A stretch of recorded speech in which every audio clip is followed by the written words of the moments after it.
Okay, if I test my mic. Testing. Just want to make sure this mic is working, so let me know if it's not. Thank you.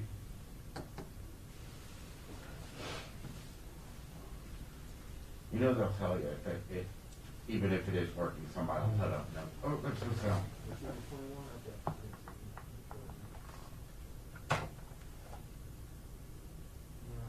Nobody commented. I've never been really told to choose the receiver or choose it on its own. Or that's what I get confused about. Yeah. Ah, You tried it a lot of that.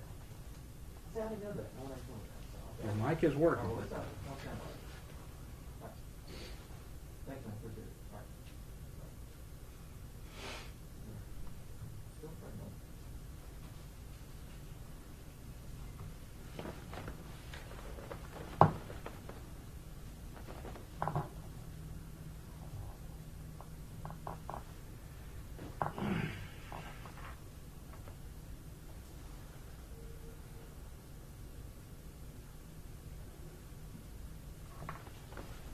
Dre, I brought a card. Do you want that now?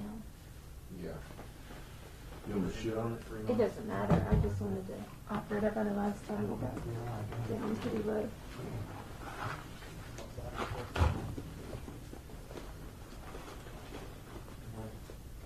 All I do is turn on and make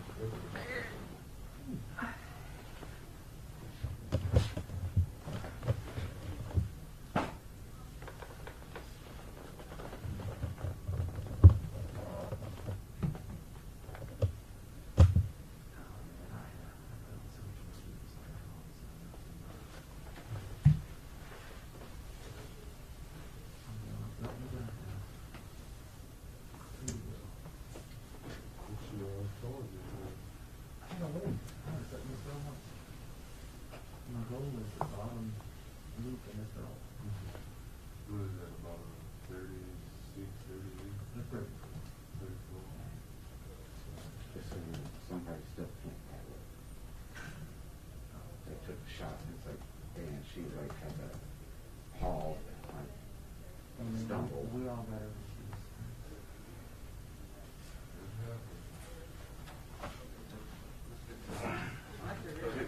Hey guys. Morning. Good morning. How are y'all doing today? Good morning. Good, how are you? Good. You ready for us? Okay. Hey, good morning. Oh yeah, now we can start. Yeah, I will. Thank you. Okay. Hey, good morning, everybody. Thank you guys for joining us. We just have a few things we're going to go over with you and be glad to answer questions. Again, this time is really for folks in the press, just to so we can hopefully answer questions for you or explain what's going on. Let me mention a few items. As you know, Alabama is going to expand its eligibility list starting this coming Monday, February the 8th. At that point, we're going to include we're not only going to continue to include our Phase 1A population, but we're going to expand the eligibility age to 65 and up, and we're going to include everyone within our Phase 1B population. That group includes, but isn't limited to, educators, food and grocery and agricultural workers, public transportation, certain manufacturing. These are the critical workforce, people who can't necessarily socially distance or who are at risk for acquiring infection. And there's a more complete list that you can see on our allocation plan, or I'm sorry, on our priority plan that's on the website. But this total group of people now is going to be somewhere around 1.5 million people. That's not that we're adding, but that includes all of them. That includes all the people from Phase 1A, Phase 1B, and 65 and up. Could be a little higher than that. You know, we have sort of ideas of numbers for how many people are in each category, but of course there's obviously overlap in a lot of those categories. So we think somewhere around 1.5 million people are going to be eligible, and they all need 2 doses, at least with the products that we have right now. So that's 3 million doses we need to cover those populations. We don't have anywhere near that amount right now. And just want to remind people, if you are eligible for a vaccine, then we will get you one if you want to take it. But it's not going to happen immediately for everyone. It's still going to be a while before we have enough going into the state. We have had a little bit of increase in our allotment. We mentioned that last week. The increase that we've seen in the past week with the Moderna product is about an additional 10,000 doses a week. We think that's going to be a stable amount for a while. So somewhere between 55 to 65,000 doses, first doses, are coming into the state each week. We hope that'll be stable for now. We are starting to see that after rolling out our online portal last week, we had an opportunity for people to make appointments in person at many of the health departments that were doing vaccination by appointment. Not all of them are. Many of them are doing larger clinics or first come, first served or walk-in clinics, and so there's not appointments available at every site just because it depends on what type of clinic they're doing. Those who are given appointments, though, are pretty fully booked. We have spent, a month now, more than a month, giving people their first shots. It's time for all those same exact people to come back and get their second shots. And so it makes it difficult to add a lot of new people when we, don't have really a lot more vaccine, but we're still trying to complete vaccination series on those people who got their initial shots. Generally speaking, I would say our health departments are booked through about the middle of April. At the moment, and they are, mostly focusing on second shots at this point. We are going to have, as you know, starting Monday, large vaccination clinics, large-scale clinics that we're going to put in one in each public health district that are going to run for the week next week, for the work week next week. They'll be, so that's February 8th through 12th, Monday through Friday.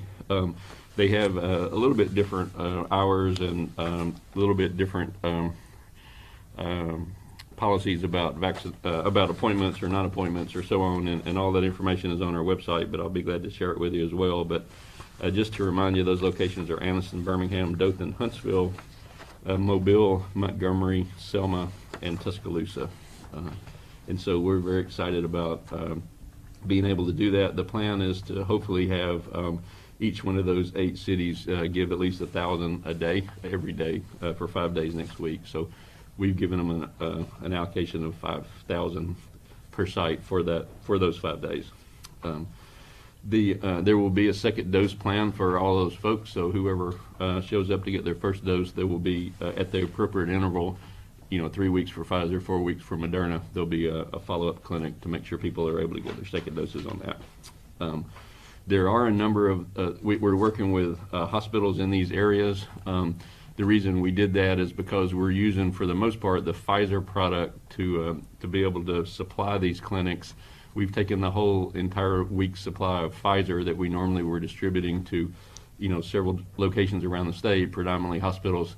And since we're going to pull that product for 1 week to supply these clinics, we're trying to include hospitals as much as possible in helping us to give them, so that every single hospital doesn't get cut off at the same time from a Pfizer product. Remember, Pfizer mostly needs to be handled by people who can do the cold chain product, which are mostly hospitals. And so normally we've been sending Pfizer to 20 or so sites, almost all hospitals. And so since we're taking that whole weekly allocation, we're going to leave them in the loop to help us give those shots.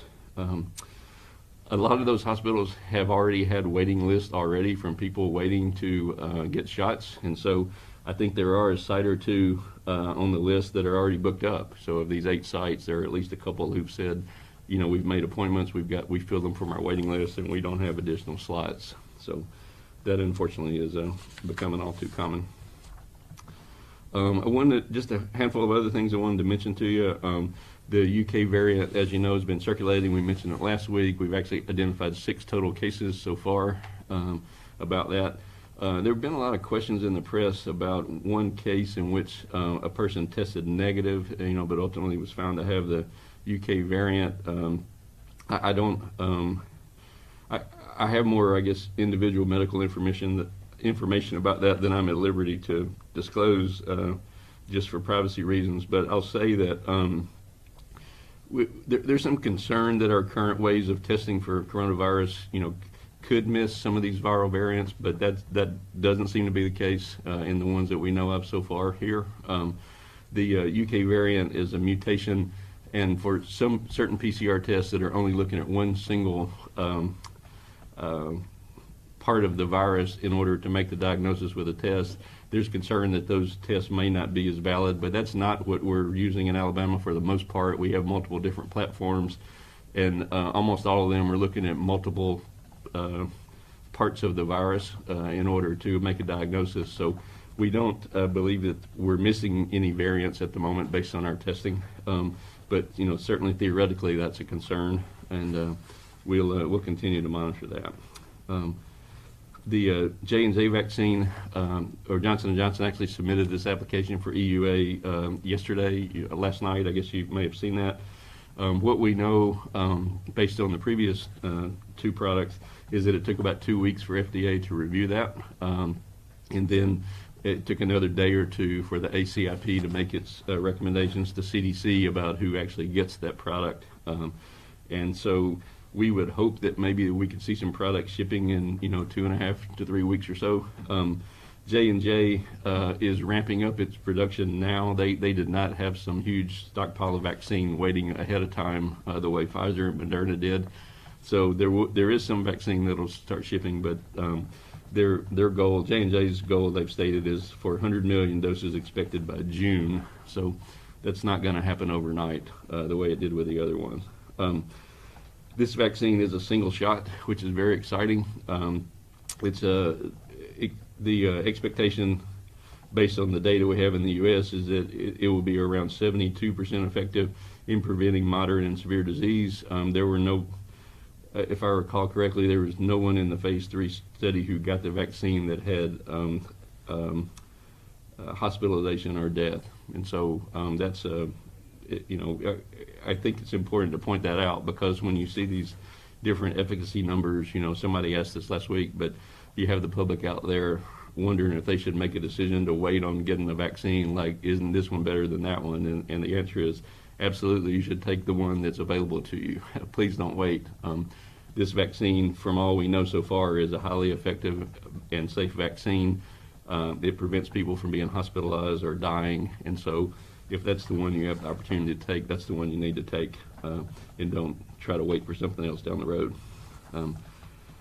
We have mentioned a little bit before about the federal retail pharmacy program. This is an arrangement between the federal government and about 21 different national drugstore chains. In all states, the federal government is partnering with different chains to supply vaccine to them to serve as COVID vaccine providers. And the great thing about that is that this is a federal allocation that doesn't come out of our state allocation. So this is additional vaccine that we did not have before.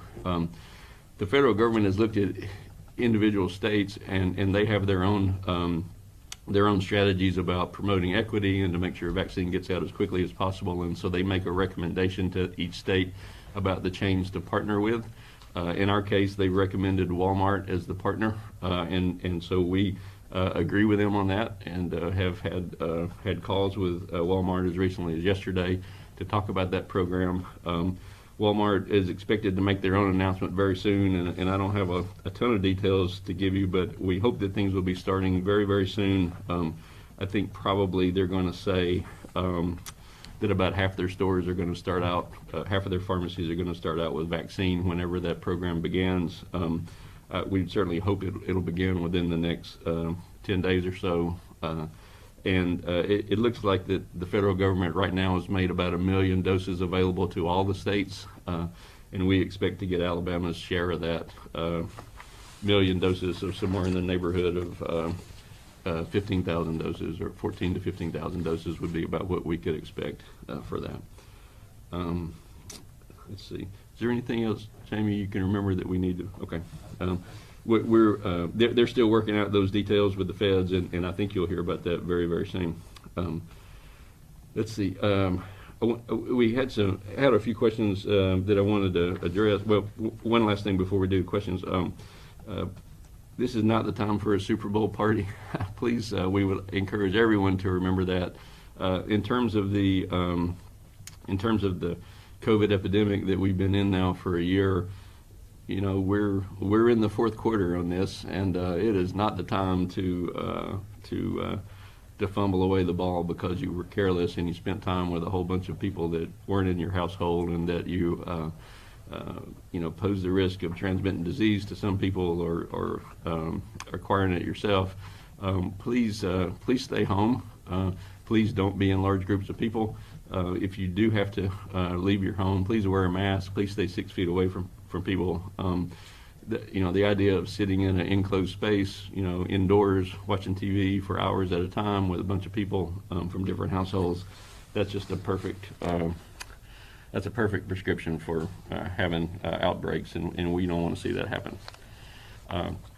There have been a lot of questions about quarantine guidance and what's going to happen when people are fully vaccinated. How do we treat them if they're exposed? Do they still need to quarantine or not?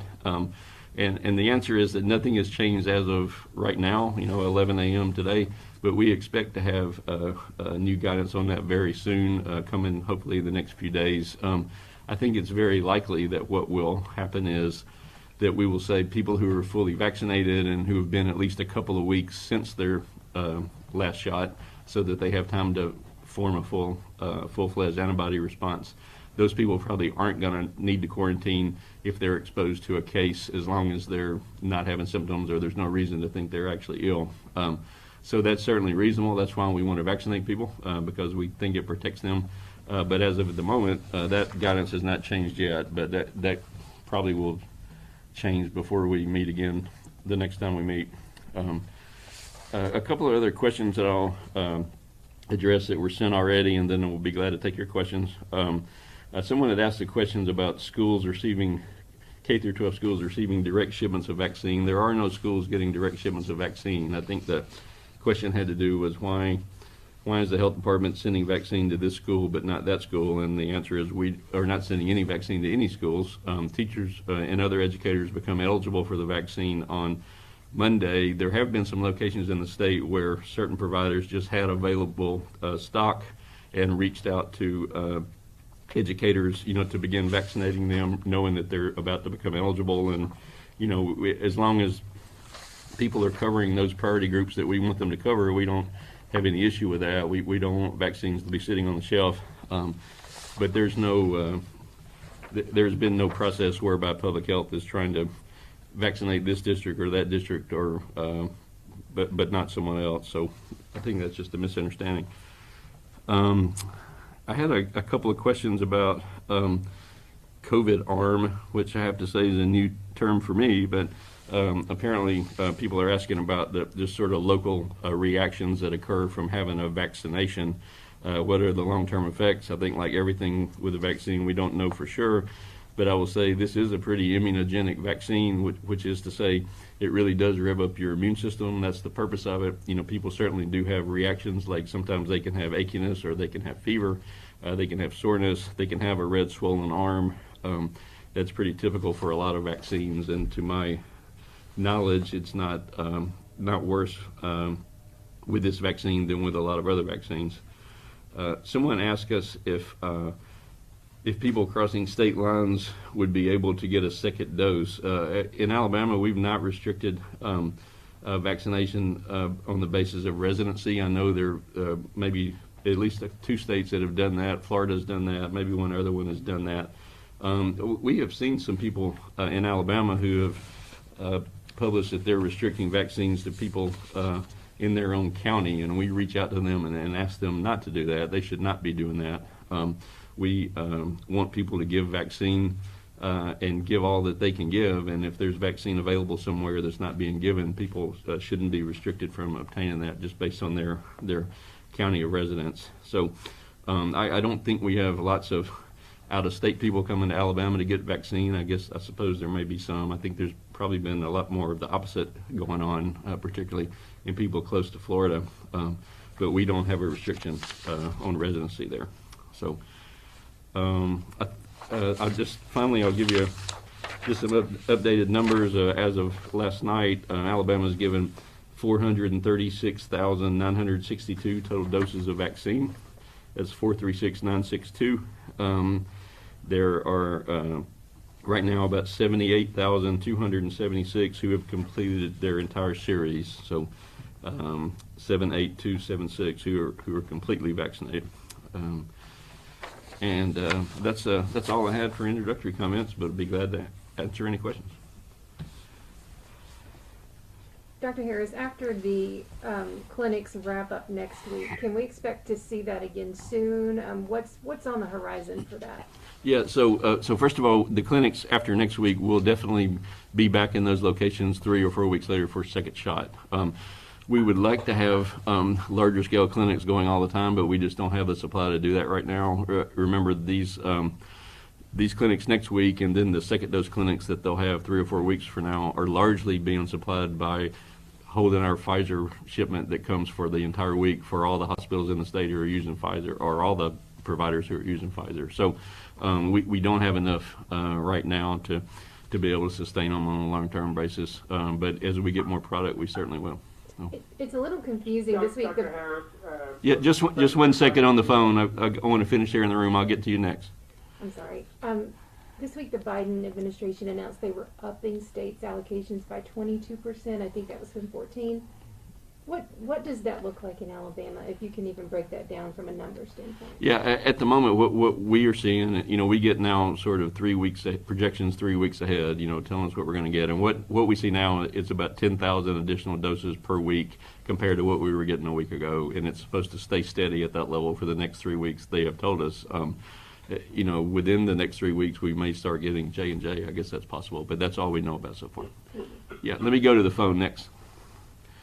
Yeah, Dr. Harris, Brian Curtis, Fox 7 News. I was wondering what efforts the state might be making to try to make sure that people who are homebound might be able to get the vaccine through delivering the vaccine in some way. And then also, have all of the healthcare workers pretty much, want this vaccine, been able to get it at this point, or are you still vaccinating first shots to healthcare workers? Yeah, sure. So let me answer the second question first. The healthcare workers are in our Phase 1A population, and they continue to be, at the top of our priority list, and we are still vaccinating them when we have the opportunity to do so. We've gotten through a large amount of that population. When you're not reaching somebody in a population, sometimes it's hard to know exactly why that is. Have we just not communicated to them well enough, or are they just deciding that they don't want to take the vaccine? But we will continue to keep them eligible. Just because we're moving to another group, we're not going to stop making it eligible to those people. I think that the uptake has been variable. I think hospitals have seen very good uptake. I think among healthcare providers in the community, for the most part, there's been good uptake. We have some suggestion that nursing home workers are somewhat less likely to accept the vaccine. At least that's certainly a national trend, and from what evidence we have, that may be something similar in Alabama, but hopefully over time that's going to improve. In terms of reaching homebound persons, at the moment, we don't have one particular program to reach out to those people. It's a really varied group, and so it certainly would depend on the individual situation. Homebound people, just by that definition, of course, aren't necessarily eligible. They would need to be eligible because of they fit into one of our other groups, like people over age 65, which certainly might be the case. But what we ultimately envision is that we're going to have this vaccine available for people wherever they normally get their normal health care. And so it might involve using home health if that's where people obtain their health care. If people have their own health care provider, then it will be working through their own health care provider. We have certainly looked at and been aware of what other states have done in terms of sending people out to individuals to do that. We are evaluating how that would work in Alabama, but don't have a plan for that yet.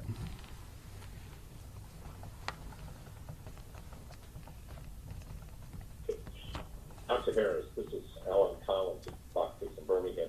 Just as going back to Walmart, it is your understanding you're expecting 15,000 doses to come to Alabama 10 days or so, and will that be going to all Walmart or certain key Walmart pharmacies across the state? I think we'll know for sure when they make their announcement, but I think it's going to be about approximately half of their sites are going to have vaccine available. And they have, discussed with the feds about where the ideal locations for those are. I think they're basing that on a number of factors, including, we're glad to know, equity factors to make sure we're reaching populations that aren't already being served. But I think it's going to be approximately half of their sites initially, and then I guess it depends on supply before they can determine how many more to go to. They're already in Tennessee doing this. I think they're a week or so ahead of us. They've begun doing it there. They've begun doing it maybe in Louisiana. There's some other southeastern states, and so we're glad they'll be starting here very soon. And it will be up to, should people just, are you going to be making the announcement this Walmart is open, or should people go to the Walmart site, type in a zip code, and see when it's available? Walmart has said that they intend to just schedule all these by appointment, and it's a walmart.com appointment site, which is already up and running. It's what they use to schedule, other vaccines they may be giving now, or other pharmacy type businesses. But they'll be handling their own scheduling through their own website. Hey, Dr. Harris, Lauren Walsh with ABC 3340 in Birmingham. The 1B group includes a broad range from teachers to grocery store workers. How will Alabama verify their status, or are you planning to use the honor code? There's not to be honest, there's not a good way to do that. I think we have seen what struggles other states have had with that. We've spent a lot of time discussing that. We understand that if you can't verify it, then you run the risk of somebody abusing the system or trying to cut in line. Where that's obviously a risk. But I don't think there's a good way to do that. If people, we can easily verify someone's age. It's much more difficult to verify someone's occupation, although using local providers and local county health departments and places in the community like we're trying to do, I think a lot of that will be known to the people who are given the shots, but we're not otherwise going to be able to verify that. Thank you. And also, you mentioned about the healthcare workers continuing to get vaccinations. What about people 75 and older? Have all of the people 75 and older who want the vaccine been able to start getting one? Let's see. We are actually, that reminded me to mention, we're actually going to start publishing for everyone some demographic information, age data and race data that's going to be up very soon. There's some, the delay has been that there's just problems that we recognize with the data, that there's holes in the data. We're not always collecting everything that we get. Some of it's not correct. But as of right now, this is very preliminary data, but it looks like let's see, right now around 41%, a little over 41% of all of our shots have gone to people over age 75. That's again, that's not, I don't have in front of me the total number there as far as terms of how many of that group we've reached. I think we know that there are plenty of people we have not yet reached in the 75 and up group, and so we'll certainly continue to prioritize those people. Dr. Harris, have there been any reports of telemarketing calls of people claiming they can get people to the front of the line by paying a certain amount or anything like that? So that's been a rumor in some other states. Yeah, I have not heard of that in Alabama. I think we have heard, I've seen reports in the media here in Alabama of people who are, calling and asking for, personally identifying information as part of the normal kind of telephone scam that you hear sometimes, and tying it into COVID or to, getting a shot or whatever. I've not heard of that specific one that you're talking about. Can you elaborate on that? Just don't do that. Yeah. Thank you. That was what I should have naturally said, isn't it? But yeah, we would just encourage people to be suspicious anytime anybody asks you for personal information over the telephone. That unless you know the person calling you, Never give out any personal information like your birth date or your social security number, and certainly never give out any financial information or bank account numbers. There are just too many unscrupulous people out there that try to prey on people, and so I personally don't answer the phone if they're not on my caller ID. So. When Walmart starts giving the shots, will it be the same groups eligible, the same standards apply? Yes, that's right. So Walmart has said to us that they will follow whatever the state eligibility criteria are.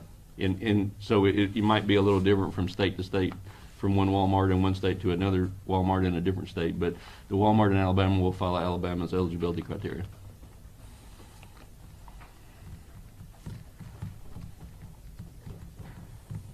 Dr. Harris, what impact are you anticipating the variant could possibly have on Alabama? It looks like our numbers are finally tiptoeing in the right direction, but I know that's a concern. Yeah, we've had about 2 weeks nationally, in fact, of numbers going down, about 30% nationally, and not quite that much in Alabama, but they've definitely improved.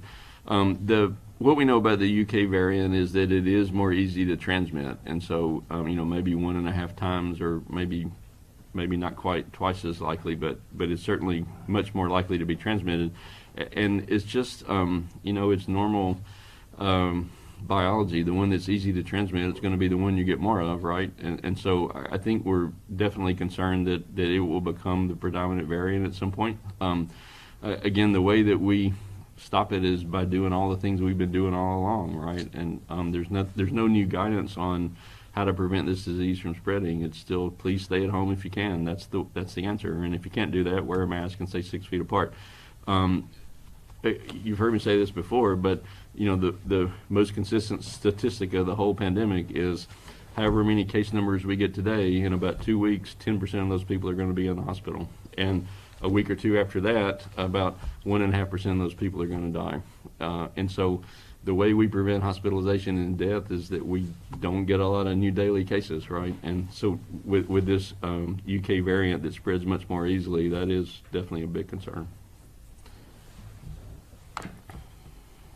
Dr. Harris, Eric, Vice Sheriff, Decatur Daily. Hey, Eric. How are you doing? Good to hear from you. Good. We keep getting reports of people having problems still with the vaccine scheduling phone lines, and Matt and Ath some problems with the online scheduling. I was hoping you could just kind of go over whether there have been ongoing problems with that, and if so, what steps are being taken to remedy them. Sure. Thanks for that question, Eric. So I will say that the biggest problem that we hear about is just that there aren't available appointments, and that's unfortunately just a numbers game, and we know that there are people going to the online portal who just can't find an appointment, and that's because we simply just don't have one available yet. I will tell you that we have worked out, at least with our county health departments, we've worked out a sort of a fixed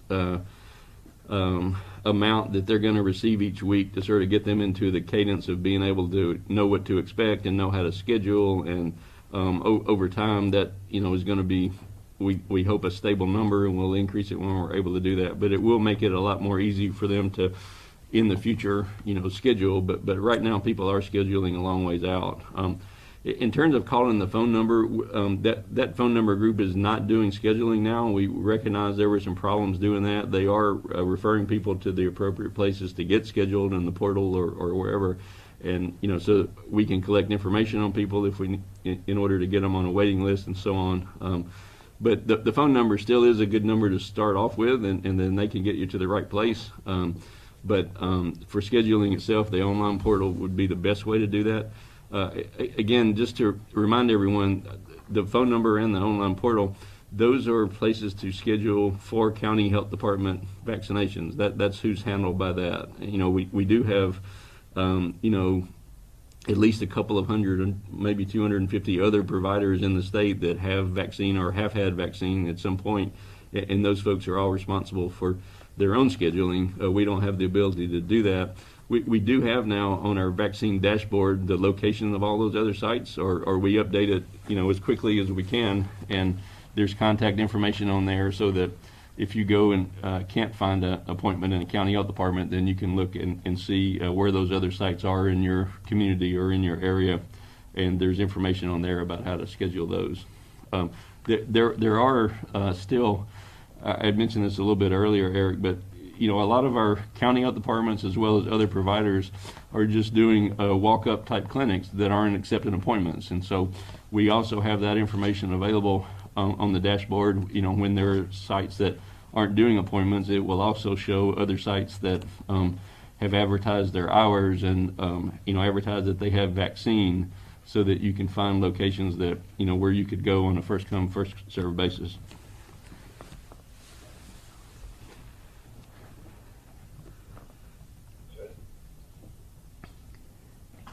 For the people who get shots at the clinics that are going to operate next week, when they get that first shot, will they go ahead and be scheduled for that second shot, or will they have to try to come back to that next clinic in 3 or 4 weeks? Do you know the answer to that? I think it's a little different for location, Mike. I don't know the answer to that. Yeah, let me check on that. I think everyone's doing it a little bit differently. There are a couple of sites that are booked already with people on their waiting list, and my guess is they've already got appointments for second shots too. But I'm not sure about every one of them. We'll check on that for you.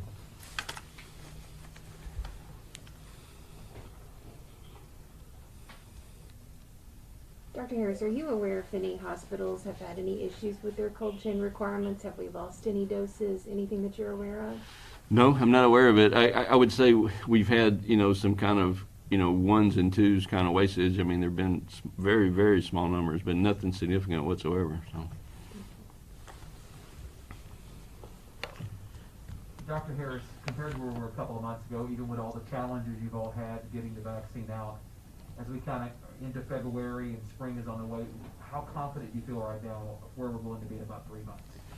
I think we're honestly where we thought we would be.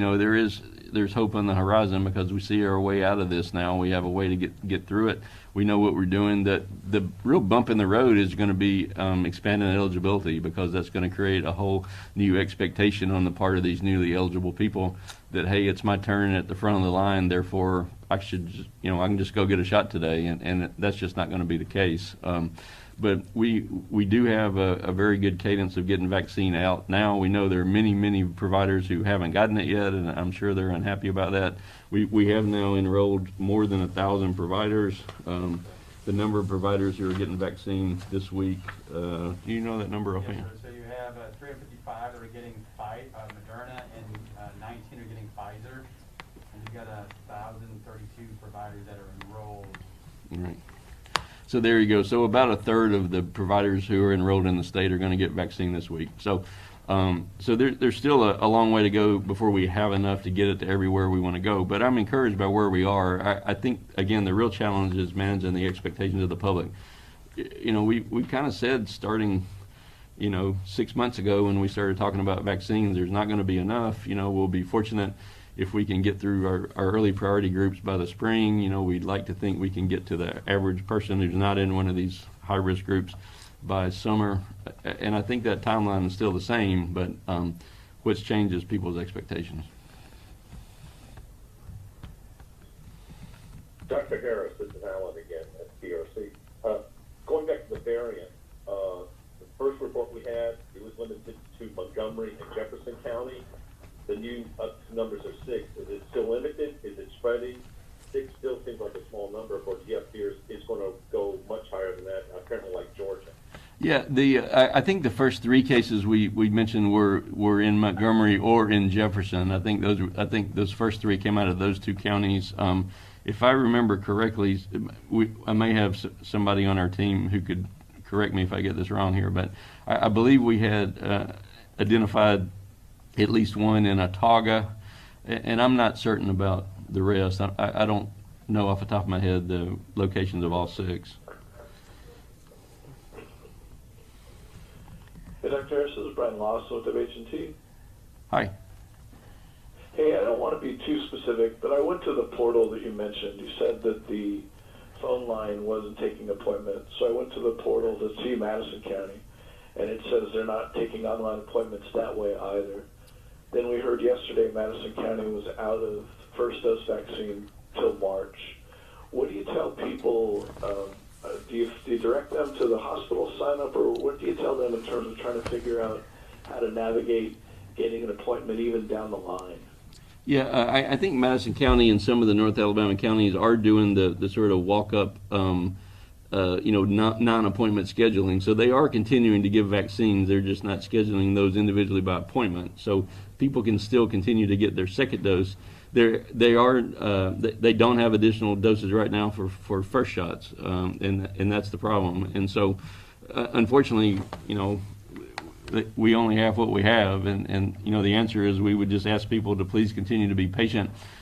Certainly, I would encourage people to look at whatever resources are in your community in terms of trying to obtain a vaccine. But the people who have gotten first shots will continue we will follow up to give them their second shots.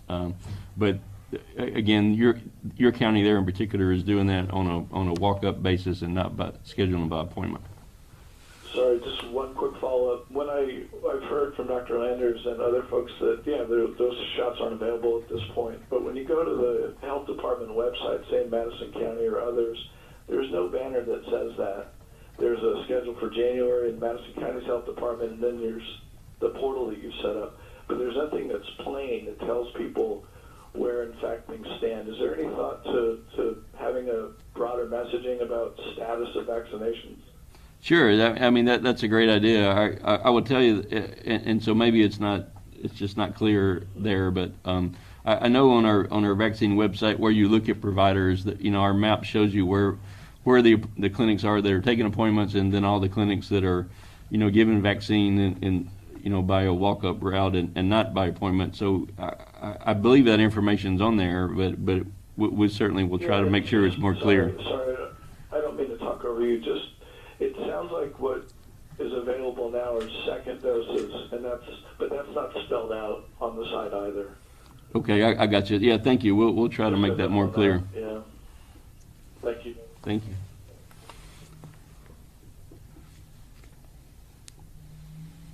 Okay. Anybody got anything else? All right. Well, thanks everybody for joining us. We appreciate your time. We're happy to do this as long as you guys find it useful. So thanks for joining us today.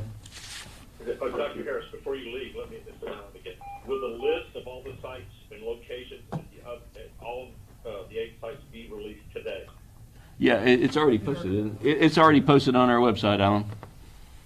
All right. Thank you, sir. Thank you. All right. See you. Bye-bye. All right. Thanks, everybody. Thank you.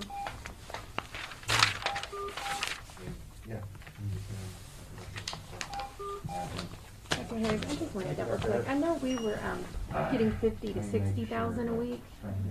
So with the 10, it's 60 to 70. Yeah. Okay. Yeah. Okay. I That's just right. wanted to double check. Yep. That's right. That's right. It changes. It's off by a